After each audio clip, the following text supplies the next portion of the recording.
Assalamualaikum warahmatullahi wabarakatuh. Bismillah, alhamdulillah. Salatu wassalamu ala sayyidina wa habibina wa qurrati a'yunina Muhammadin bin Abdillah wa ala alihi wa sahbihi wa kulli man tabi'ahu bi ihsanin ila yaumil qiyamah. La hawla wa la quwata illa billah, amma ba'da. Dalam sebuah kesempatan baginda Rasulullah sallallahu alaihi wasallam bersabda, khoslatani la syai'a afdalu minhuma al-imanu billahi wan naf'u lil muslimin. Ada dua hal yang tidak ada yang lebih utama dibandingkan keduanya. Yang pertama adalah al-imanu billah, iman kepada Allah Subhanahu wa taala, dan yang kedua adalah wan naf'u lil muslimin, memberikan manfaat kepada sesama umat Islam. Hadis ini memberikan penjelasan kepada kita semuanya bahwa ada dua hal pokok penting di dalam Islam yang harus kita jaga. Yang pertama itu adalah al-imanu billah, iman kepada Allah Subhanahu wa ta'ala. Redaksi pada hadis ini menggunakan al-imanu billah, iman kepada Allah. Kalau dalam tradisi di pesantren, al-imanu billah itu adalah iman kelawan Allah dengan menggunakan harful ba atau harful jar berupa ba, di mana huruf ba ini punya makna al-ilsaq. Sehingga kemudian kalau kita mau mengkaji secara lebih mendalam, maka iman yang dimaksud di sini bukan sekedar iman dalam arti pengakuan bahwa saya percaya kepada Allah, secara lisan kita sudah mengucapkan, namun iman tersebut harus benar-benar masuk ke dalam diri seseorang, bahkan sampai pada kondisi di mana seseorang senantiasa merasa terus diawasi oleh Allah Subhanahu wa ta'ala.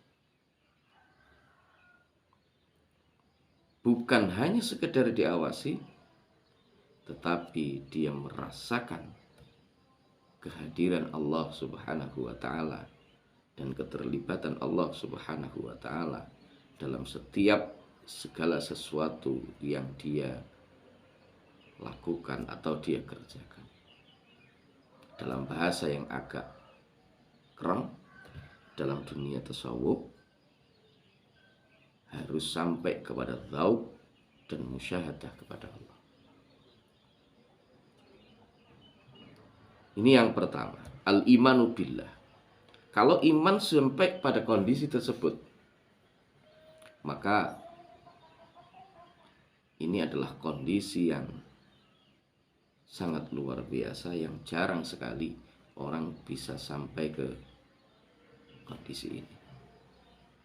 Yang kedua adalah wan naf'u lil muslimin, memberikan manfaat kepada sesama umat Islam. Kalau kita mencermati hadis ini, maka sesungguhnya puncak dari keimanan itu adalah mampu menyebarkan kebaikan, menyebarkan kedamaian bagi sesama umat.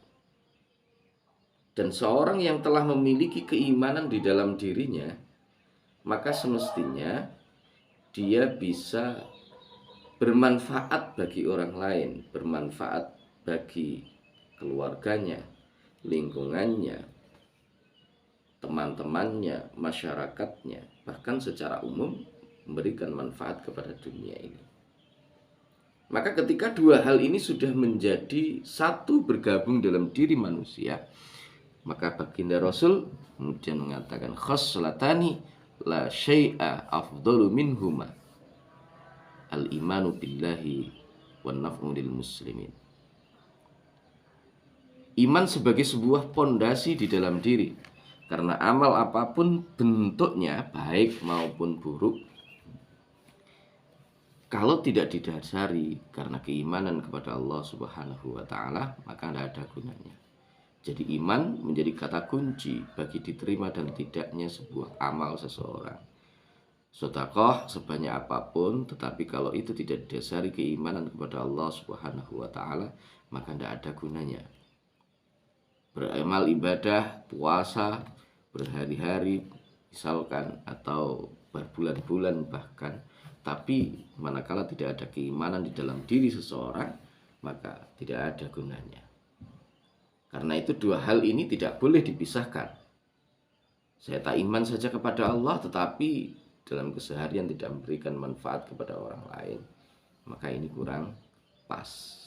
Jadi dua hal ini manakala bersatu dalam diri seseorang, maka khaslatani la syai'a afdalu minhuma al-imanu billahi wan naf'u lil muslimin. Semoga kita menjadi pribadi-pribadi yang memiliki karakter iman kepada Allah Subhanahu wa Ta'ala dan mampu memberikan kemanfaatan bagi sesama kita, manfaatan untuk sanak famili kita, keluarga kita, untuk teman-teman kita, lembaga kita, masyarakat kita, dan pada akhirnya nanti manakala kita dipanggil oleh Allah Subhanahu wa Ta'ala, dipanggilnya kita dengan husnul khatimah.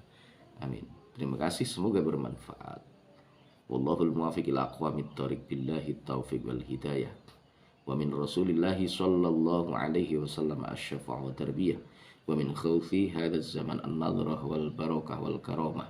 Assalamualaikum warahmatullahi wabarakatuh.